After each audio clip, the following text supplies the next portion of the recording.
Hey there friends, in today's video we're going to be resetting the iPod settings for this Nano 5th generation iPod. It's a very easy process. We're going to do that right now.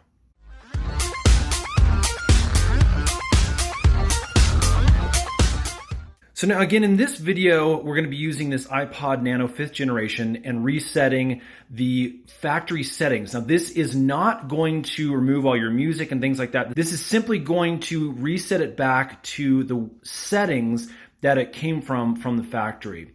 All your content will still be synced. Again, just the settings are going to be restored to the defaults. So here's what we're going to do. We're actually going to come down here to the settings option on your main home screen. I'm going to click on that, and as you can see, we have a bunch of different settings that we can adjust, probably have been adjusted. And what we're going to do is come down to this last one here, click on that, and as you can see, it's going to ask if you want to reset your iPod. Now again, check out this little message. This will reset all of your settings. Your synced content is not going to be modified, meaning all of your songs are not going to be erased.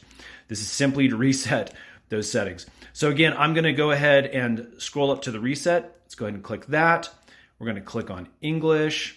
All right, at this point, all of the settings have been reset back to those factory settings. It's really that easy. Now, again, if you want to do a full reboot, meaning you're going to clear this thing out and make it exactly as it was, factory default, I'm going to make another video on that right now, so check out the description box below. Thanks for watching, friends. Hope that helps.